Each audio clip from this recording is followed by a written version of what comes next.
Very nice. Thank you. Big day. It's my pleasure to welcome you all to the beautiful, great White House and to host this magnificent showcase of America's incredible small businesses. I just got to witness some beautiful product. Today we received outstanding news from all over our country, really.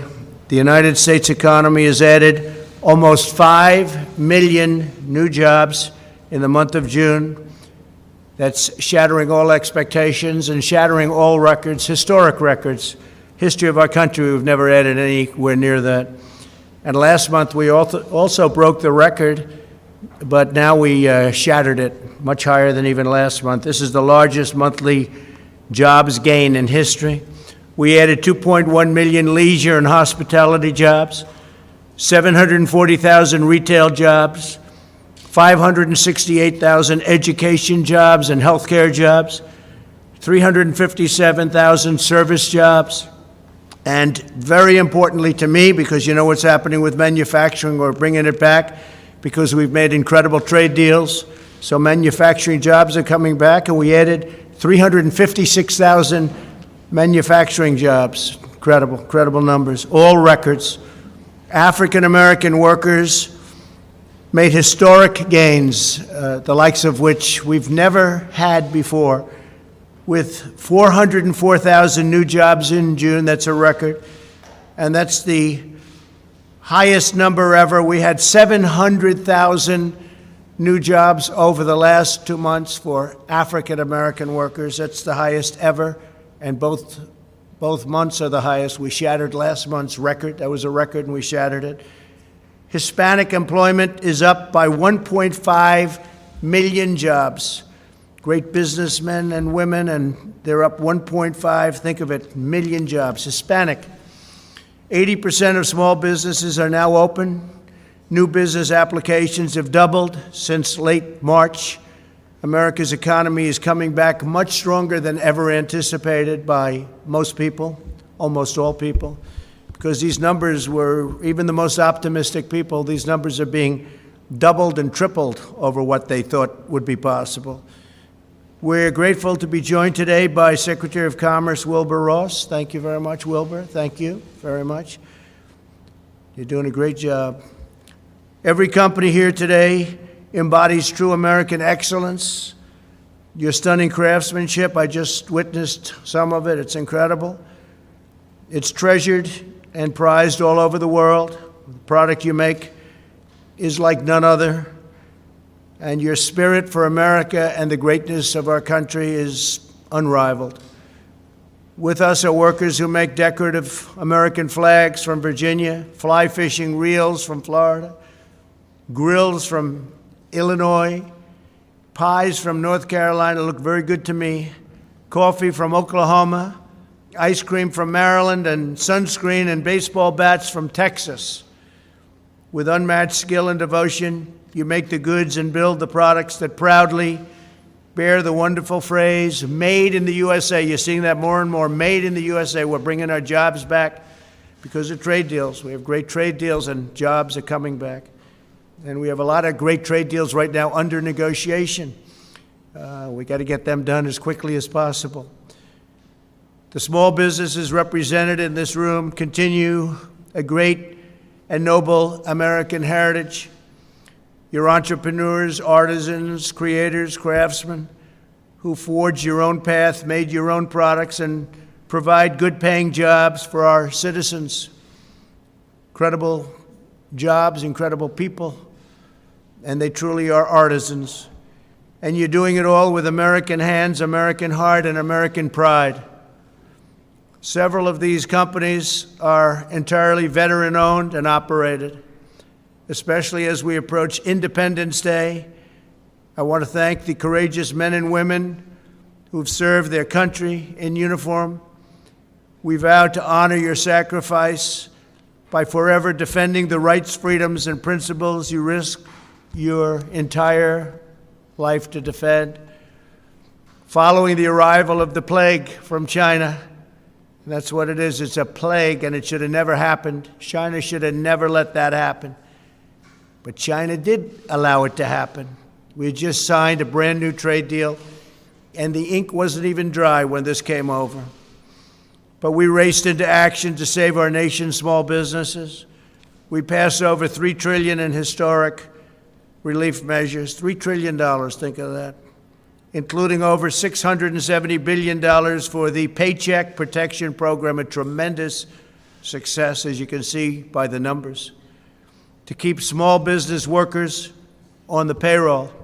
I signed a bill providing federally funded paid sick leave and paid family leave for American workers, things that have never been done. We're allowing businesses to defer paying their income tax, and we expanded tax refunds very substantially.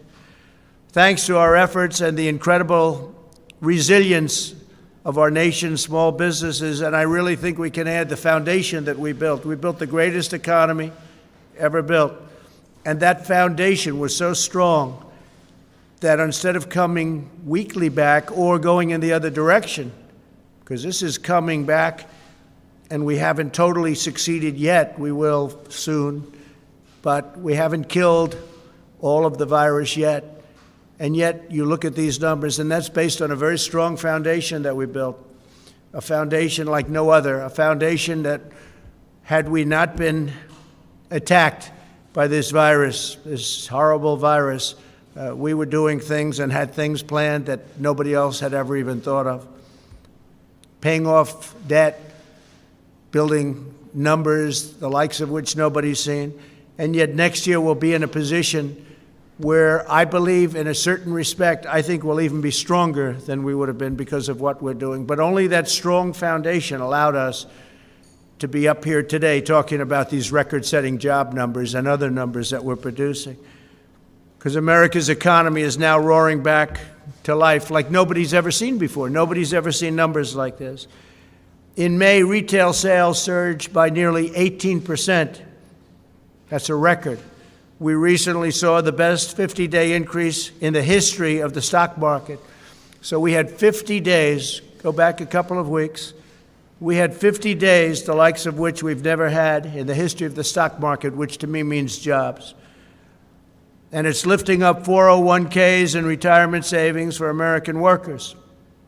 We're doing numbers like nobody's ever seen before. Take a look at 401ks. In a pandemic, we're almost even with where we were before the pandemic started, and nobody would have said that was possible, nobody at all. We built the greatest economy in the history of the world, and we are now doing it again. And I think we'll do even better the second time than we did the first time, unless somebody comes along and says, let's raise taxes on everybody. And they're raising taxes not only on corporations, they'll just go to another country and they'll do just fine. But they're raising taxes on people and middle-income people, and they're losing jobs. So you can't allow that to happen. That will be, all of this incredible job that we've done will go down like that. It will be a terrible, terrible sight. It might even be a 1929 situation, so you have a chance to have the greatest numbers in history. You're almost there. We're almost back to where we were from the standpoint of the stock market. Think of that. But you'll have a crash like you've never seen before. You put the wrong person in office, you'll see things that you would not have believed are possible. They want to raise taxes. They want to raise regulations. You know, a big part of what we've done is by cutting regulation. We've cut regulation more than any president in the history of our country, whether they're there for 4 years, 8 years, or in one case more than that. Nobody even came close. And we're doing much more. We have regulation, but it's proper regulation, not strangulation. We're also tapping into the talent, genius, and the drive of our people to kill the virus. We're speeding the delivery of new treatments, including antiviral steroids, convalescent plasma, and other therapies. We have therapeutics that are really, really looking good. And this includes 2 drugs that have proven effective, remdesivir and dexamethasone, which is having a tremendous trial. And we'll see how that all happens. But we have 3 vaccine candidates. We've had many more, but 3 are really, really looking good. And I think you're going to have an answer to that very soon. 3 vaccine candidates are now in trial, with 3 more to start very shortly. These are all great companies. They've had tremendous success with other problems in the past. And we're accelerating production through Operation Warp Speed. Plus, we have our military ready so that should we get, whether it's therapeutic or vaccine, our military is ready, logistically ready. These are the best in the world to get it out to everybody as soon as we have it. And we think we're going to have it soon.